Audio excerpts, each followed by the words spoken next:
અંકલેશ્વર શહેર આમ આદમી પાર્ટીના શહેર પ્રમુખ વિનય વસાવા ઉપર સુરુચિ હોટલ નજીક અજાણ્યા ઈસમે માથાકૂટ કરી ચપ્પુ વડે હુમલો કર્યો હતો। અંકલેશ્વર શહેરમાં અસામાજિક તત્વોનો આતંક સામે આવ્યો છે। અંકલેશ્વર શહેર આમ આદમી પાર્ટીના શહેર પ્રમુખ વિનય વસાવા 3 રસ્તા તરફથી પોતાના ઘરે જઈ રહ્યા હતા।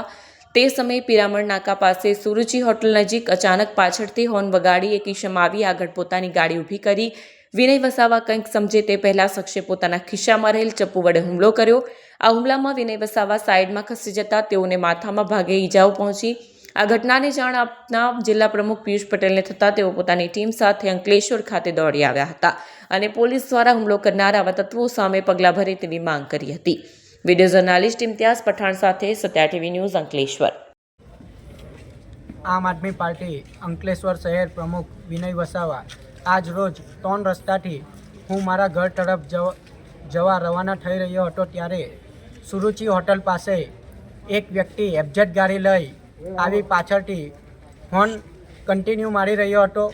મેં પાછળ ફરીને જોયું કે કોણ છે, પરંતુ એ ભાઈ આગળ આવીને અચાનક ઊભી કરી દીધી અને મને મા બેન સમાનની ગાળો બોલ્યા હતા અને ત્યારબાદ મારી જોડે ઝપાઝપી કરી અને પોતાના પાછળના ગજામાંથી એક ચપ્પુ કાઢીને મારી ઉપર જીવલેણ હુમલો કરવામાં આવ્યો હતો, પરંતુ સદનસીબે હું ત્યાંથી સાઈડ પર હટી ગયો હતો ને મારો બચાવ થઈ ગયો હતો। ત્યારબાદ ત્યાંથી આવીને મેં પોલીસ ફરિયાદ આપી છે ને હાલમાં મને હાથમાં અને માથાના ભાગમાં જે વાગ્યું છે તો હું સારવાર અર્થે દવાખાને જાઉં છું। પોલીસ તંત્રએ મારી ફરિયાદ લીધી છે ને આવા અસામાજિક તત્વો વિરુદ્ધ ગુજરાત સરકાર અને જે આવા લુખ્ખા તત્વો છે એમના વિરુદ્ધ કાયદેસરની કાર્યવાહી થશે એવી એક આશા રાખીએ છીએ।